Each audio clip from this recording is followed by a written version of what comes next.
Hi hello ನಮಸ್ತೆ, welcome back to ಹರ್ಷಸ್ way. ನಾನಿವತ್ತು very simple but very tasty ಕಡಲೆಕಾಳು ಕರಿನ ತೋರಿಸ್ತಾ ಇದ್ದೀನಿ. ಬನ್ನಿ ಹೇಗೆ ಮಾಡೋದು ಅಂತ ನೋಡ್ಕೊಬರೋಣ. ಫಸ್ಟ್ ಇಲ್ಲಿ ಕಡಲೆಕಾಳನ್ನ ನೆನೆಸಿಟ್ಕೋಬೇಕು. ನೀವು ಬೆಳಿಗ್ಗೆ ಮಾಡ್ತೀನಿ ಅಂದರೆ ರಾತ್ರಿನೇ ನೆನೆಸಿಟ್ಕೊಳ್ಳಿ, ಅಥವಾ ಸಂಜೆ ಮಾಡ್ಕೋತೀನಿ ಅಂದರೆ ಬೆಳಿಗ್ಗೆ ನೆನೆಯೋಕೆ ಹಾಕಿ 6 to 8 hours ನೆನೆಸ್ಕೋಬೇಕು.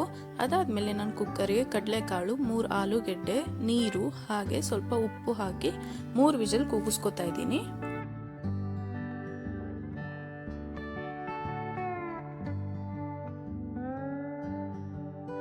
ಅದು ತಣ್ಣಗಾದ್ಮೇಲೆ ನಾನಿಲ್ಲಿ ಬೆಂದಿದೆ ಅಂತ ಚೆಕ್ ಮಾಡ್ಕೋತಾ ಇದ್ದೀನಿ. ನೀವು ನೋಡ್ಬೋದು ಇವಾಗ 3 ವಿಸಲ್ಗೆ ಎಷ್ಟು ಚೆನ್ನಾಗಿ ಬೆಂದಿದೆ ಅಂತ. ನೆಕ್ಸ್ಟ್ ಪ್ರೋಸೆಸ್ ಕರಿ ಮಾಡ್ಕೊಳ್ಳೋಣ. ಇವಾಗ ನಾನು ಬಾಣಲಿ ಇಟ್ಕೊಂಡು ಅದಕ್ಕೆ ಸ್ವಲ್ಪ ಎಣ್ಣೆ ಹಾಕ್ಕೊಂಡಿದ್ದೀನಿ. ಅದಕ್ಕೆ 2 ಚಕ್ಕೆ ಎಲೆ ಹಾಕ್ಕೊಂಡಿದ್ದೀನಿ. ಅದಾದಮೇಲೆ 1 ಈರುಳ್ಳಿನ ಕಟ್ ಮಾಡಿ ಹಾಕ್ಕೊಂಡಿದ್ದೀನಿ. ಈರುಳ್ಳಿ ಚೆನ್ನಾಗಿ ಫ್ರೈ ಆಗಬೇಕು. ಈರುಳ್ಳಿ ಚೆನ್ನಾಗಿ ಫ್ರೈ ಆದಮೇಲೆ ನಾನು ಅದಕ್ಕೆ ಶುಂಠಿ ಬೆಳ್ಳುಳ್ಳಿ ಪೇಸ್ಟ್ ಹಾಕ್ಕೊಂಡು, ನಾನು ಮಸ್ಟರ್ಡ್ ಆಯಿಲ್ ಯೂಸ್ ಮಾಡಿದ್ದೀನಿ, ಹಾಗಾಗಿ ಸ್ವಲ್ಪ ಯೆಲ್ಲೋಯಿಶ್ ಕಾಣಿಸ್ತಿದೆ ಅದು.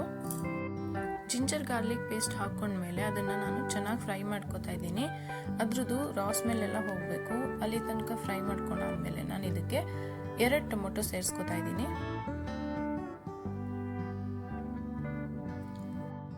ಟೊಮೆಟೊ ಹಾಕ್ಕೊಂಡು ಸ್ವಲ್ಪ ಫ್ರೈ ಮಾಡ್ಕೊಂಡ ನಂತರ ನಾನು ಅದಕ್ಕೆ ಸ್ವಲ್ಪ ಉಪ್ಪು ಹಾಗೆ ಮಸಾಲೆ ಪದಾರ್ಥಗಳನ್ನ ಸೇರಿಸ್ಕೊತಾ ಇದ್ದೀನಿ.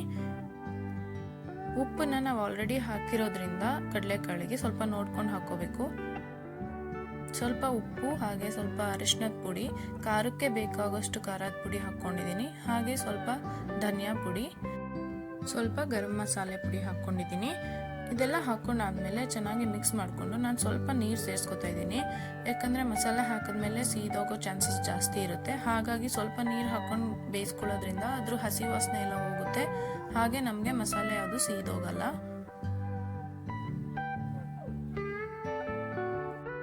ಎಲ್ಲ ಆ್ಯಡ್ ಮಾಡ್ಕೊಂಡಾದ್ಮೇಲೆ ನಾನು ಇದನ್ನು ಮುಚ್ಚಿ ಬೇಯಕ್ಕೆ ಬಿಡ್ತಾ ಇದ್ದೀನಿ. ಟೊಮೊಟೊ ಎಲ್ಲ ಫುಲ್ ಸಾಫ್ಟ್ ಆಗಬೇಕು, ಅಲ್ಲಿ ತನಕ ಬೇಯಿಸ್ಕೋಬೇಕು. ಮಧ್ಯ ಸ್ಟೇರ್ ಮಾಡ್ಕೋತಾ ಇರಬೇಕು.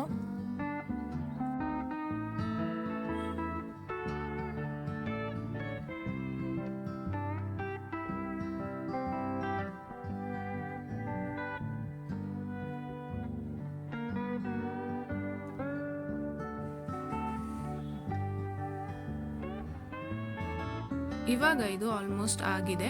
ಇವಾಗ ನಾನು ಇದಕ್ಕೆ ನಾವೇನು ಕಡಲೆಕಾಳು ಜೊತೆ ಬೇಯಿಸ್ಕೊಂಡು ಇಟ್ಕೊಂಡಿದ್ದ ಆಲೂಗೆಡ್ಡೆ ಇತ್ತು, ಅದನ್ನ ಸಿಪ್ಪೆ ತೆಗೆದು ದಪ್ಪಕ್ಕೆ ಸ್ಮ್ಯಾಶ್ ಮಾಡಿ ಹಾಕೋತಾ ಇದ್ದೀನಿ. ಆಲೂಗೆಡ್ಡೆ ಸೇರಿಸ್ಕೊಂಡ್ಮೇಲೆ 1-2 ನಿಮಿಷ ಮಸಾಲೆ ಜೊತೆ ಫ್ರೈ ಮಾಡ್ಕೋತಾ ಇದ್ದೀನಿ.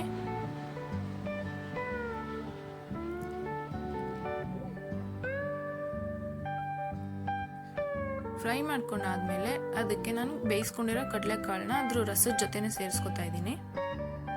ಎಕ್ಸ್ಟ್ರಾ ನೀರು ಹಾಕೋ ಅವಶ್ಯಕತೆ ಏನಿಲ್ಲ. ನಿಮ್ಗೇನಾದರೂ ಕರಿ ತಿಕ್ಕಾಗಿದೆ, ನೀರು ಹಾಕೋಬೇಕು ಅಂತ ಅನ್ಸಿದ್ರೆ ಹಾಕ್ಕೊಳ್ಳಿ. ನಾನಿಲ್ಲಿ ಜಾಸ್ತಿ ನೀರು ಇಟ್ಕೊಂಡು ಬೇಯಿಸ್ಕೊಂಡಿರೋದ್ರಿಂದ ನನಗೆ ಅವಶ್ಯಕತೆ ಇಲ್ಲ. ನಾನಿವಾಗ ಕಡಲೆಕಾಳೆಲ್ಲ ಹಾಕಿದ್ಮೇಲೆ ಚೆನ್ನಾಗಿ ಮಿಕ್ಸ್ ಮಾಡಿ ಅದನ್ನು ಕುದಿಯೋದಕ್ಕೆ ಬಿಡ್ತಾ ಇದ್ದೀನಿ. ಮಧ್ಯ ಸ್ಟಿರ್ ಮಾಡ್ಕೋತಾ 8ರಿಂದ 10 ನಿಮಿಷ ಚೆನ್ನಾಗಿ ಕುದಿಸ್ಕೋಬೇಕು. ನಿಮಗೆ ಬೇಕು ಅಂದರೆ 1 ಅಥವಾ 2 ಪೀಸ್ ಆಲೂಗೆಡ್ಡೆನ ಸ್ಮ್ಯಾಶ್ ಮಾಡಿ ಹಾಕೋಬಹುದು. ಅದರಿಂದ ಗ್ರೇವಿ ಕನ್ಸಿಸ್ಟೆನ್ಸಿ ಇನ್ನೂ ತಿಕ್ಕಾಗುತ್ತೆ.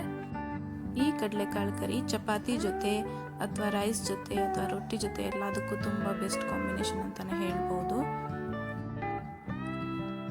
ಹಾಗೆ ನಾವೇನು ಕಡಲೆ ಪುರಿ ಅಥವಾ ಮಂಡಕ್ಕಿ ಅಂತ ಕರಿತೀವಿ, ಅದ್ರ ಜೊತೆ ಮಿಕ್ಸ್ ಮಾಡ್ಕೊಂಡು ತಿಂದರೆ ಇನ್ನೂ ಟೇಸ್ಟಿಯಾಗಿರುತ್ತೆ.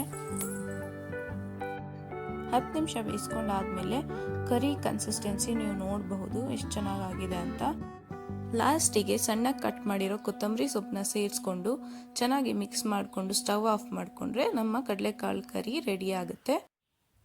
Very simple and easy recipe. Please ಒಮ್ಮೆ ಟ್ರೈ ಮಾಡಿ. ಹಾಗೆ ನನಗೆ ಕಮೆಂಟ್ ಬಾಕ್ಸಲ್ಲಿ ಕಮೆಂಟ್ ಮಾಡಿ ತಿಳಿಸಿ ಹೇಗೆ ಬಂದಿತ್ತು ಅಂತ. Thanks for watching. Bye bye.